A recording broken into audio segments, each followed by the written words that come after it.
Hello everybody, myself Rohit Mehta. In this video we are going to talk about capital budgeting decision. जैसा कि आप समझ सकते हो, capital budgeting is the process of making investment decision in capital expenditures. इस line पे आने के पहले एक बहुत इंपॉर्टेंट कंसेप्ट है जो आपको जानना जरूरी है. फाइनेंशियल मैनेजमेंट के जो फंक्शंस हम लोगों ने पढ़े थे पहले, उसमें एक फंक्शन होता है इन्वेस्टमेंट फंक्शन या investment decision.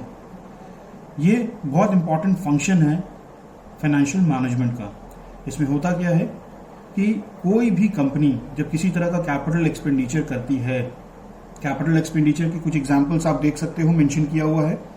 Cost of acquisition of permanent asset, कोई भी नया एसेट आप खरीद रहे हो, बिल्डिंग, लैंड, एनीथिंग. किसी तरह का कोई एक्सपेंशन प्लान है, मॉडर्नाइजेशन प्लान है, उसके लिए आप कुछ पैसा इन्वेस्ट कर रहे हो. कोई पुराना एसेट जो कि अब काम का नहीं रह गया है, उसको आप रिप्लेस करना चाहते हो with new asset, that is replacement of any asset.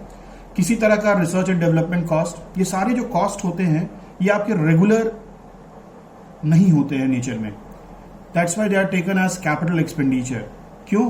कि इसका जो फ्लो आएगा पैसे का, जब आप आउटफ्लो की बात करोगे तो it is one time investment, और जब हम लोग इनफ्लो की बात करते हैं तो इससे जो रेवेन्यू जनरेट होगी वो धीरे धीरे टाइम टू टाइम आती रहेगी.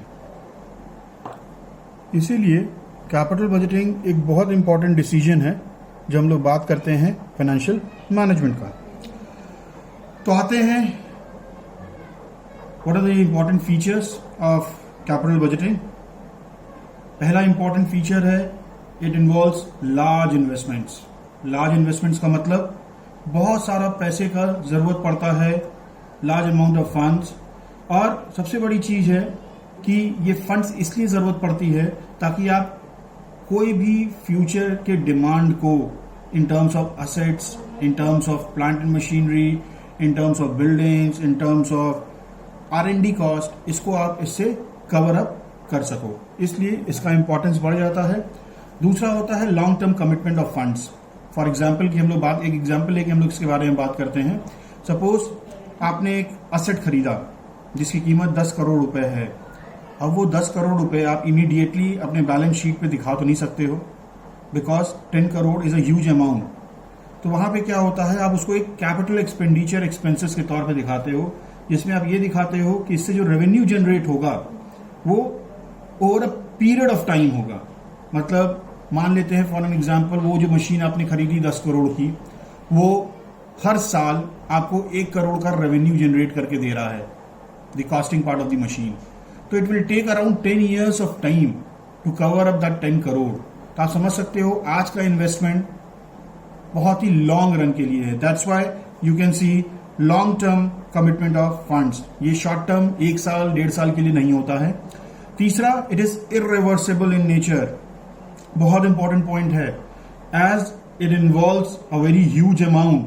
आपने कोई असेट खरीदा, आपने एक मशीन खरीदी जिसकी कीमत 10 करोड़ रुपए है, जैसा कि प्रीवियस एग्जांपल में हम लोगों ने देखा, और किसी कारणवश अगले 2 साल में वो उस मशीन की टेक्नोलॉजी ऑब्सोलीट हो गई. अब उस मशीन का यूजफुलनेस आपकी कंपनी के लिए खत्म हो चुका है. अब वो एक तरह से आपके लिए किसी काम का नहीं है.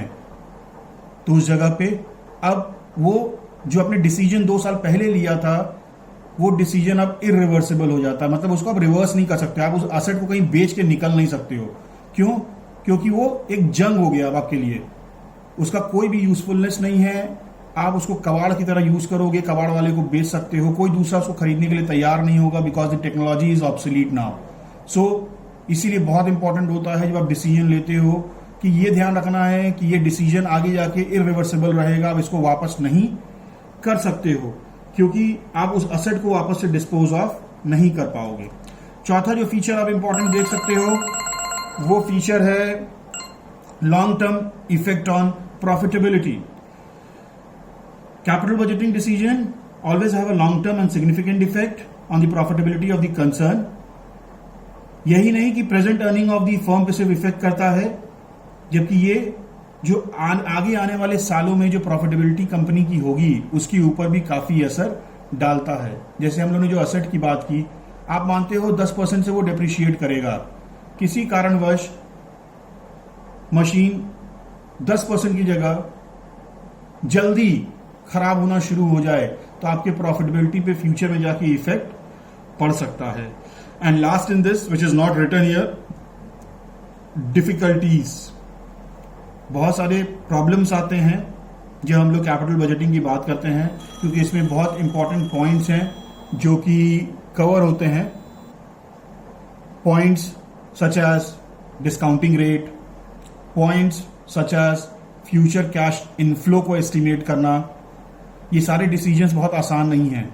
पॉइंट सच एज कितने पीरियड में आपका कैश आउटफ्लो कवर हो जाएगा। तो इसमें बहुत दो इंपॉर्टेंट चीजें हम लोग जानने वाले हैं। जो कैपिटल बजटिंग टेक्निक्स होता है ये दो मेथड से होता है।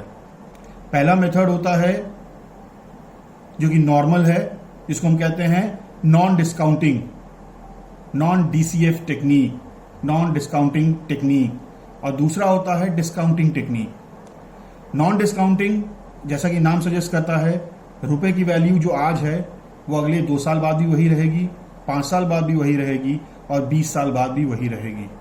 डिस्काउंटिंग फैक्टर टेक्निक क्या बात करता है, ये कहता है कि आज का 1 रुपए कल 1 रुपए के बराबर नहीं रहेगा, घट जाएगा।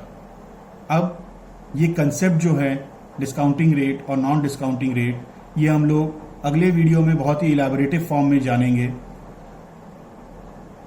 उसके पहले ये चीज समझना बहुत इंपॉर्टेंट था कि कैपिटल बजटिंग टेक्निक क्यों यूज किया जाता है। ये इसलिए यूज किया जाता है ताकि हम ये डिसाइड कर सकें कि एक पर्टिकुलर वेंचर, एक पर्टिकुलर मशीन, एक पर्टिकुलर प्रोजेक्ट हमें फ्यूचर कोर्स में जाके प्रॉफिटेबिलिटी प्रोवाइड कर सकता है कि नहीं कर सकता है। अगर कर सकता है तो हम उस प्रोजेक्ट को आज के डेट में एक्सेप्ट करते हैं, और अगर नहीं कर सकता है तो उस प्रोजेक्ट को हम आज के डेट में रिजेक्ट कर देंगे। पूरा कैपिटल बजटिंग 3 इंपॉर्टेंट एस्पेक्ट्स पे डिपेंड करेगा। पहला होता है कैश इनफ्लो।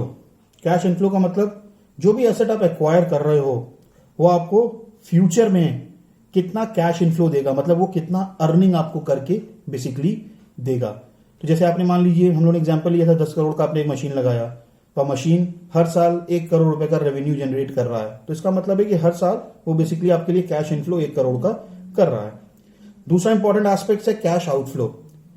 आज के डेट में उस मशीन, उस असेट, उस रिसर्च एंड डेवलपमेंट प्रोजेक्ट में आपको कितना पैसा लगाना है, that is what is known as cash outflow.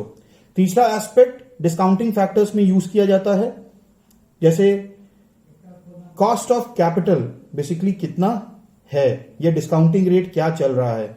Let me assure you, ये जज कर पाना बहुत मुश्किल होता है कैपिटल बजटिंग में। ये बहुत टफ डिसीजन होता है कि कौन से रेट पे आप कैश इनफ्लोस को डिस्काउंट करोगे। तो ये 3 बहुत ही इंपॉर्टेंट एस्पेक्ट है जो कि जरूरत पड़ता है। आगे हम लोग बात करेंगे कि what are different techniques. These are 2 methods, non discounting technique and discounting technique. Non discounting, जिसमें यह माना जाता है कि आज का 1 रुपए अगले 5 साल बाद ही 1 रुपए के बराबर ही रहेगा। इसमें 2 मेथड हम लोग पढ़ेंगे, payback method and accounting rate of return method. Non discounting technique में डीसीएफ टेक्निक जिसको कहते हैं, इसमें यह माना जाता है कि आज का 1 रुपए आने वाले समय में उसकी वैल्यू घटती चली जाएगी। इसके तहत हमें 3 कंसेप्ट पढ़ना है, net present value method, internal rate of return method and profitability index. तो ये बेसिकली प्रैक्टिकल शुरू होने के पहले का एक थियोरेटिकल कंसेप्ट है जो मैं आप लोगों को देना चाह रहा था। So capital budgeting, heavy investment किया जाता है।